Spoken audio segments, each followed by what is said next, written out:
On se retrouve pour la deuxième séquence relative à l'exercice 2 de bac série D 2021, dont l'exercice 2 comprend ici 5 questions. La première, on demande de définir l'information génétique.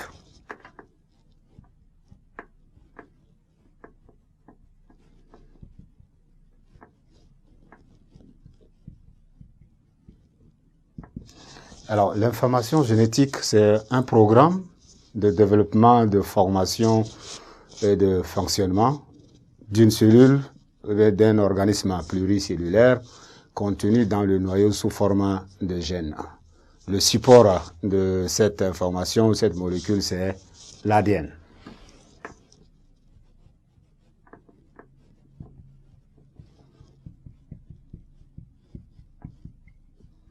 L'ADN, on appelle acide désoxyribonucléique. C'est le constituant le plus important de chromosomes. Et donc, parlant de l'ADN, on fait allusion directement, n'est-ce pas, au chromosome. Donc, on peut dire que le support de l'information génétique est le chromosome ou bien l'ADN, car le chromosome est formé de plus de 80%, n'est-ce pas, de l'ADN. La deuxième question, on parle de l'expression de l'information génétique qui se fait par deux principales étapes. On demande, n'est-ce pas, de nommer, de définir et justement de les localiser, ces étapes-là, dans une cellule eucaryote. On fait la différence ici parce que on a deux catégories de cellules. On a les cellules eucaryotes, on a aussi les cellules prokaryotes. Et donc, on demande leur nom de ces deux étapes-là.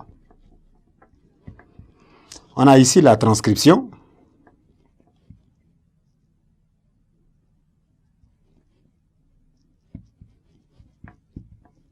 Et la traduction.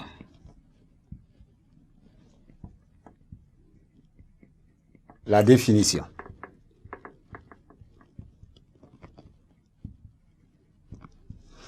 Alors, la transcription, c'est le passage de l'ADN à l'ARN ou la synthèse d'une molécule d'ARN à partir d'un brin d'ADN. Cependant, la traduction, c'est la synthèse de protéines à partir de l'ARN messager, l'ARN de transfert, l'ARN ribosomal, évidemment de l'ATP et aussi les acides aminés qui sont l'un des acteurs les plus importants. Troisième volet de la question, on demande, n'est-ce pas, de les localiser. La localisation.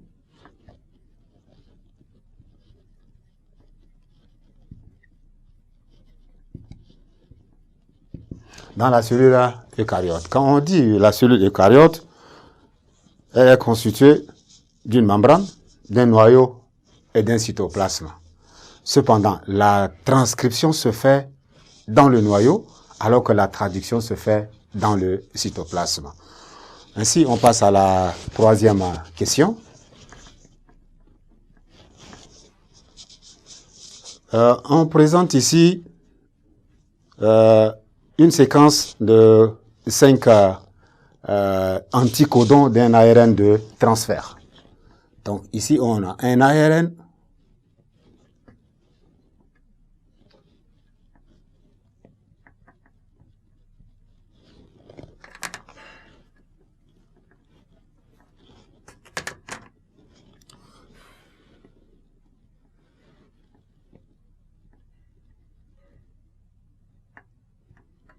et cet ARN de transfert a comme anticodon CAA, AGA,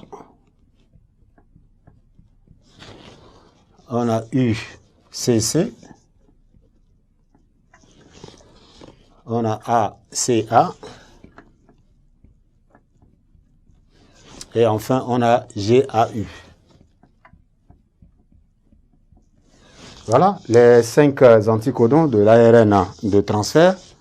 Et à ce niveau, la première question qu'on nous pose là-dessus, on nous demande de déterminer les séquences en acides aminés du peptide qui sera formé.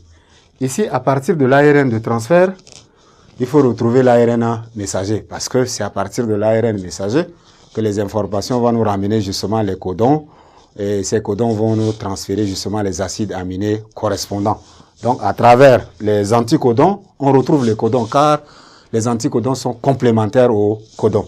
À travers cet ARN de transfert, on retrouve l'ARN messager, qui n'est rien d'autre que le complémentaire de celui-là. En face de C, on écrit G, en face de A, on écrit U, en face de A, on écrit U, en face de G, on écrit C, en face de A, on écrit U, en face de U, on écrit A, en face de C, on écrit G, en face de A, on écrit U, en face de C, G, en face de A, on a U, et en face de C, G, A, U, et enfin, en face de U, on écrit A. Cela nous permet de retrouver les 5 codons possibles d'ARN messager.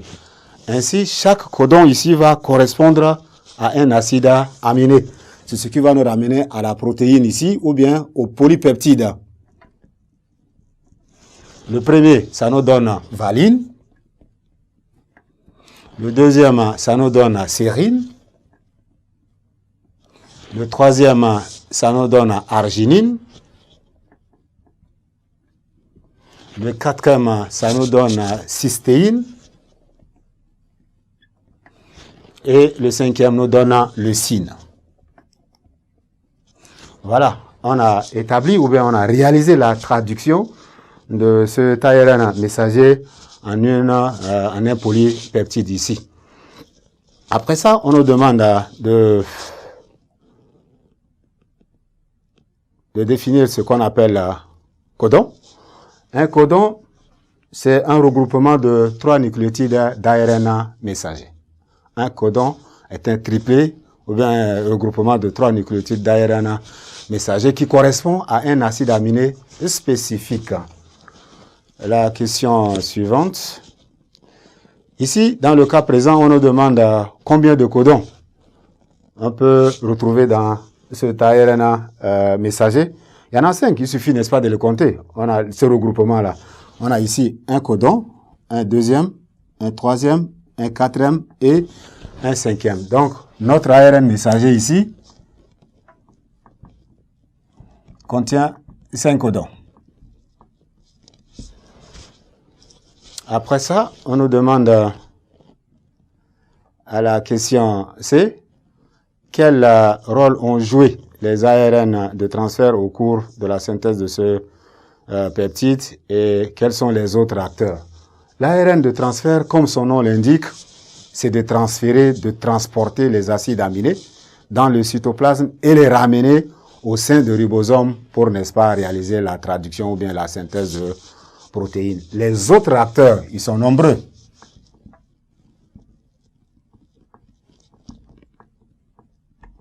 On peut citer entre autres l'ATP. Ça, c'est une molécule énergétique très importante et nécessaire, n'est-ce pas, à la réalisation, n'est-ce pas, des réactions chimiques. On a aussi ARN ribosomal, qui est même l'acteur, n'est-ce pas, de la synthèse.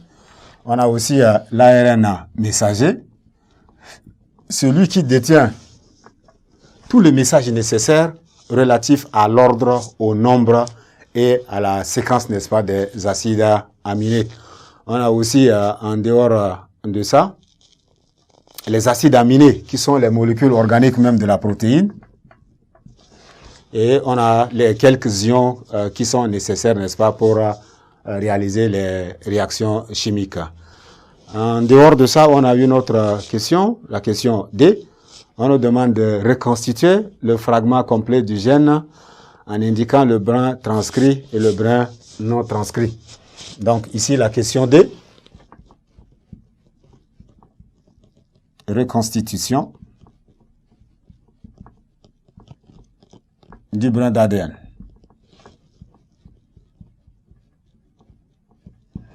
Alors, ici, on nous donne 2 molécules qui sont complémentaires. On a l'ARN de transfert ici, qu'on nous a donné dès le début. L'ARN de transfert, ça représente directement il ressemble au brin transcrit dans la mesure où on remplace tout simplement dans ce brin tout ce qui est U par T et on retrouve le brin transcrit. Donc, on reprend la séquence de l'ARN de transfert, ce qui nous donne ici le C, A, on a le A, G, A, on a là où on trouve U, il faut remplacer par T, on a U, on va remplacer par T, ça va nous donner T, C, C. Le quatrième, ça nous donne A, C, A. Et le cinquième, ça nous donne G, A, T. Ça vient à partir de l'ARN de transfert. Et quand ça vient à partir de l'ARN de transfert, si on remplace U par T, ça nous donne le brin transcrit.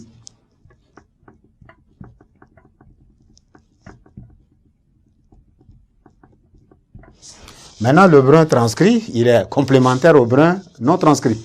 Et si on trouve déjà le brin transcrit, en face de A, on met T, en face de C, on met G, en face de G, on met C, et en face de A, on met T. Et donc, ici, on reconstitue l'autre ici.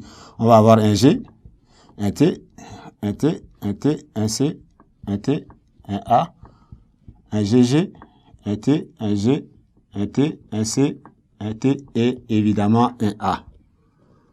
Et là, on a les montants, on retrouve, n'est-ce pas, les liaisons hydrogène, et on a en bas ici le brin non transcrit.